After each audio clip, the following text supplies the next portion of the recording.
This is the outside of the Elddis Suntor 115. As we move along, we will firstly come to the battery locker. So we have the leisure battery just there, and then the mains hookup connection just here.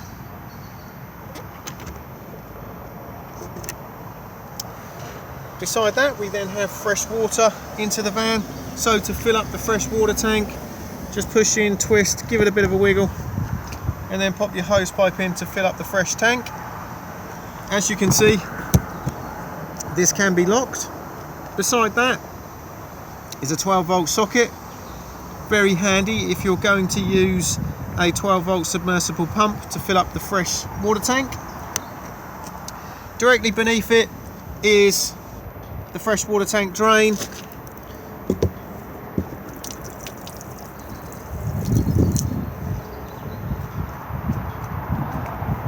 We then have an external TV plug-in point,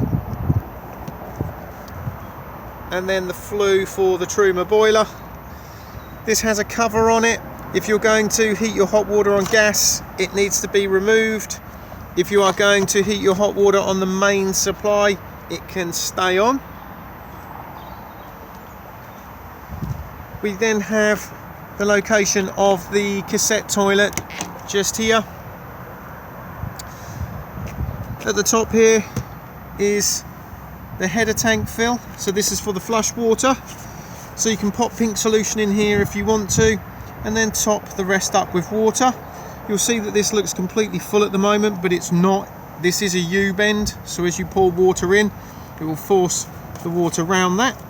To gauge how much water is in the header tank, just go by this clear little gauge just here.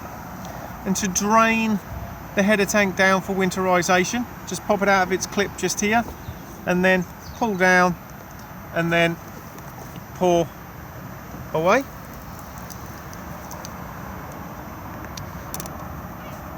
The cassette itself comes out just by lifting up on the handle just here.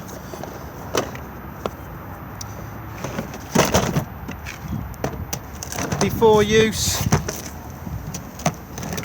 remove the cap and then add your toilet chemical with a small amount of water to the cassette. This is also where it empties from. Just remember that when you are pouring it away, to hold the button in just here, this will release the vacuum inside. It's also advisable to keep this seal lubricated.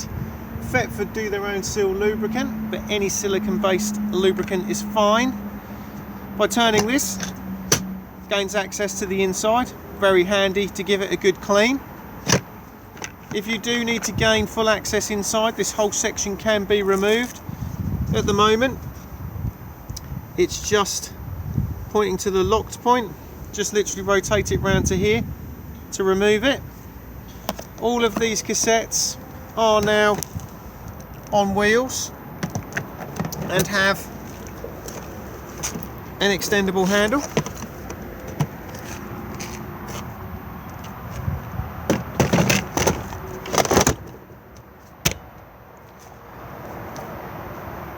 As we come round to the rear, we have the Fiamma bike rack. Just pull towards you to drop the rails. Pop the bikes on the rails and then secure the straps through the wheels. These do slide about, so it's handy depending on the size of the bike.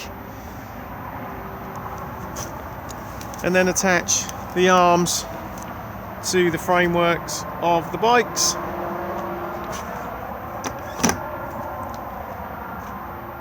We then have both vents for the Dometic fridge. As you can see, the motorhome is supplied with winter covers for them. These covers need to be on definitely in the very cold winter months, both top and bottom. The fridge will then only vent from the lower points, thus holding some heat in and making the fridge run more efficiently. In the summer months, do make sure that these are removed. To fully secure them, pop them in at the top first, drop in, and then with a flat-headed screwdriver just turn both clips to lock into place.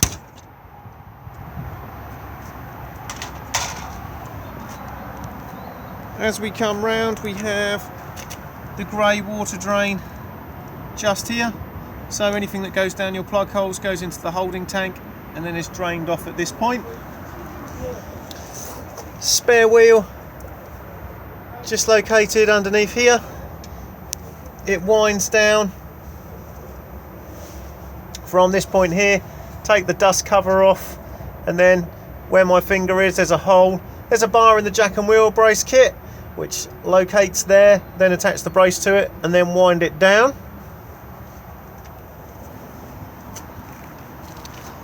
Manual step on this model, so it's just literally push and pull.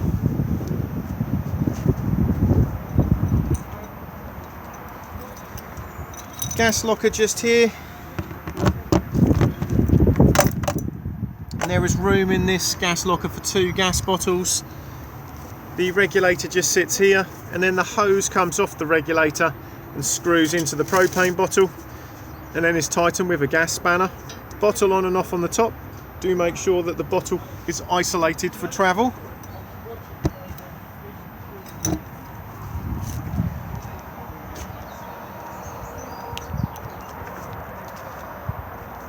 Fiamma D handle just here, so just pull down to manoeuvre it out into position.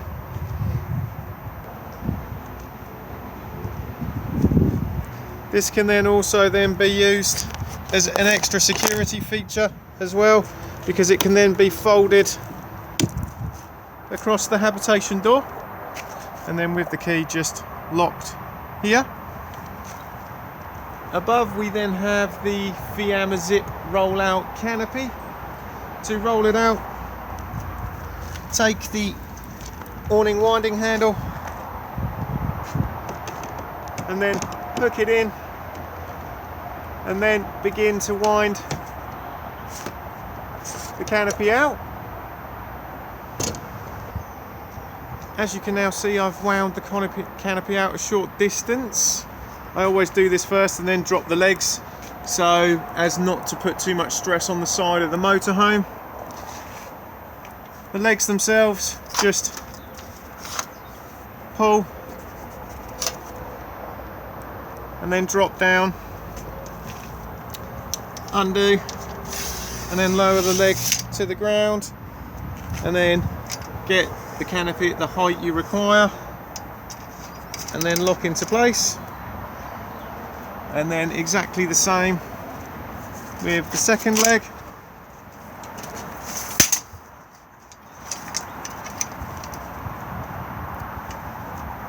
Once both legs are down and the awning is supported, you can then continue to roll the canopy out. It will come out about 2.5 meters in total, so until these arms are nearly straight. As this is a Fiamma zip awning, and you can see you have the zips on the sides. Sides and fronts can be purchased for these to make it into a full awning. The fronts just slide into the C-rail just here.